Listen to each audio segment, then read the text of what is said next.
News!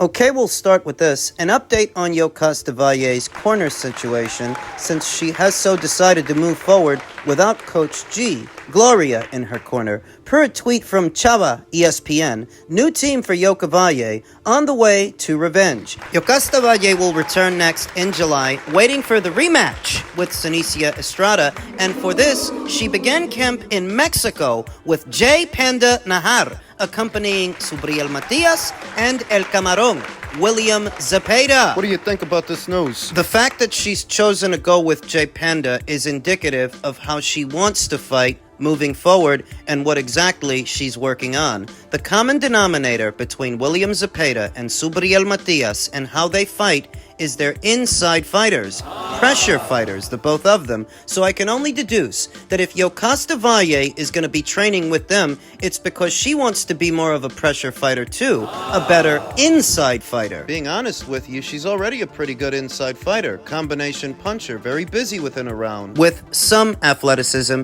some in and out game. Though if you've swapped out Gloria for J. Panda, it's because you want to be even more of a pressure fighter, even more of an inside fighter. At least in the past, I've noticed that sometimes Yokasta, when she's putting punches together, she can lose form, become disorganized, or monotonous, repetitive, throwing the same combination over and over. You don't want to be predictable. As the fight progresses, You don't want to keep doing the same thing because sooner or later, your opponent's going to figure you out and use that against you. You need to keep an air of spontaneity. they're saying that Yokasta's going to come back in July. Against who? I don't know.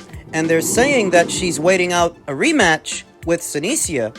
I got the distinct impression after the fight that Seniesa wasn't going to give her a rematch and that Seniesa would be moving up. Which is what I always figured, that after that fight, there's no reason for Seniesa to stick around. Has Seniesa changed her mind? Is she going to run it back with Yokasta? I think that over time, making minimum weight for Seniesa has grown more and more difficult.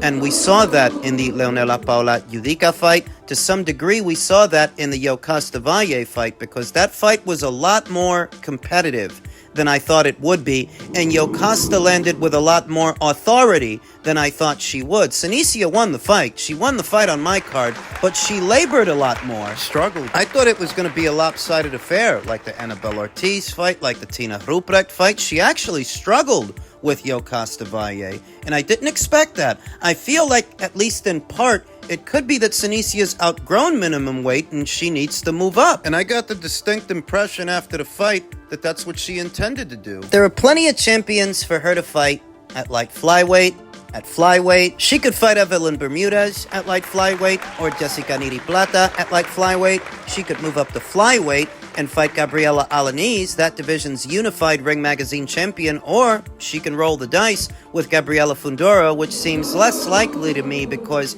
Gabriela's on the Golden Boy side of things. Yeah, but so was Yokasta, and she fought her. She's got options north of minimum weight. So you can imagine my surprise when I read through this tweet from Chava ESPN that Yokasta's waiting to run it back with Seniesa. I mean, what does that mean? Like, is that in a general sense or a literal sense? Are they negotiating? Up until this point, I haven't heard anything about them running it back, there being a rematch. I haven't. Hell, I heard that Seniesa Estrada was supposed to be getting married over the summer months, not coming back and having a rematch with Yokasta, so I just don't know. Maybe Yokasta is waiting for a rematch, but that doesn't mean Seniesa will oblige her. Two things can be true at the same time. But at least now we know who's going to be in Yokasta's corner the next time we see her. I asked you about Shakur Stevenson. How likely is it that Shakur will get the fight with Gervonta Tank Davis? Have you been in talks with them? Is it really difficult to deal with the PBC? Well, the answer to that is no. We haven't talked to the BBC about Gervonta Davis because Shakur's contract with us ends with his July fight. So, we have to see if they were going to do an extension, and then we're certainly happy to talk to them about Gervonta Davis.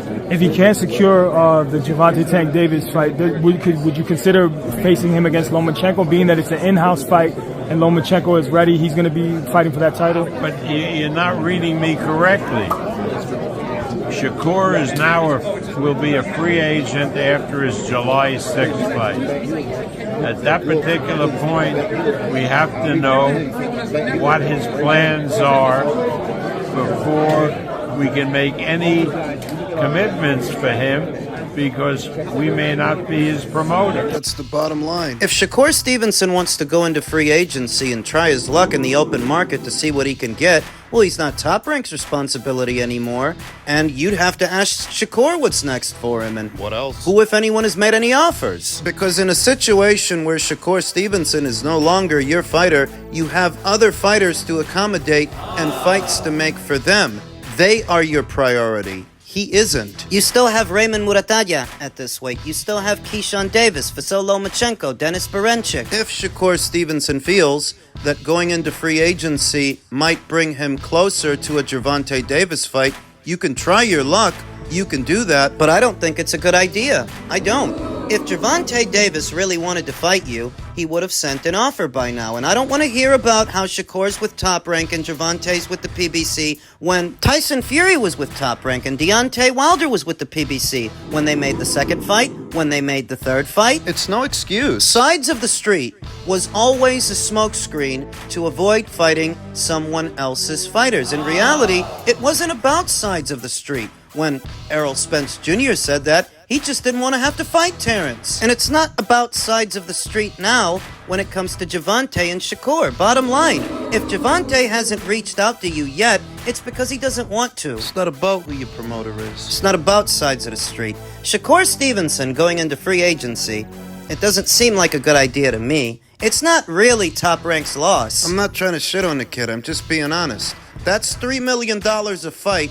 They don't have to pay out. Pay out to him, and what other operational costs are associated with doing his fights. That's $3 million per fight, $6 million they don't have to spend paying him to bore an audience. 2 times a year. Now is not a good time to go into free agency. Shakur Stevenson's brand, he is a fighter, is not in high demand right now. He isn't. Not after his last performance. He's got to put on a show in his next one to put distance between himself and that Edwin De Los Santos fight, that Edwin De Los Santos performance. And even if he does, that still doesn't make free agency a good idea here and now. You want to be a free agent to do what? To pursue a Gervonta Davis fight? And what if you don't get it? Hasn't he noticed that the PBC aren't even doing a lot of shows this year? We're 6 months into it and they've only done 2. Are you thinking of going over there? Are you thinking of going somewhere else? Are you thinking of going to Matchroom? Because if you did, they don't have a lot to offer you either. Not in the lightweight division. Now maybe in the super lightweight division. If you were moving up. I saw Eddie Hearn say that he feels like Top Rank has given up on Shakur Stevenson, but I don't agree with that. I think it's the other way around.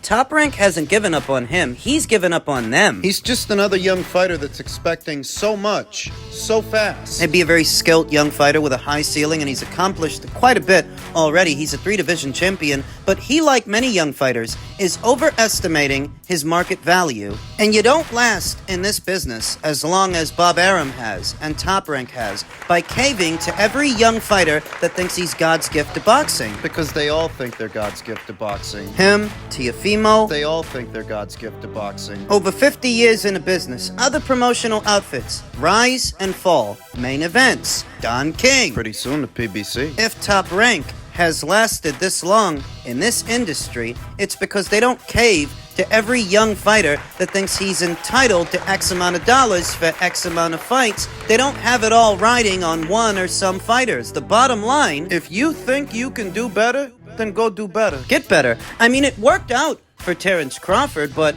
you're not Terrence Crawford. Yeah. It worked out for Floyd Mayweather years ago, but you're not Floyd Mayweather. Yeah. So if free agency is more appealing and more attractive to Shakur than signing an extension with Top Rank that might get him a Denis Berinchyk unification match, maybe a Lomachenko fight. Have at 'em. They still have 2 other world champions at this weight. They still have fights they can make for you if you want to stay with them, but if you don't, You're not a priority. that doesn't mean the door is completely closed and they won't do any business with you moving forward. But no, you're not a priority and you're not their responsibility. So you need to think long and hard if free agency at this time is what's right for you. I don't know how many other outfits out there are going to guarantee Shakur Stevenson the kind of guarantees he's been getting at Top Rank, given the performances that he's been putting on. We'll see what he does.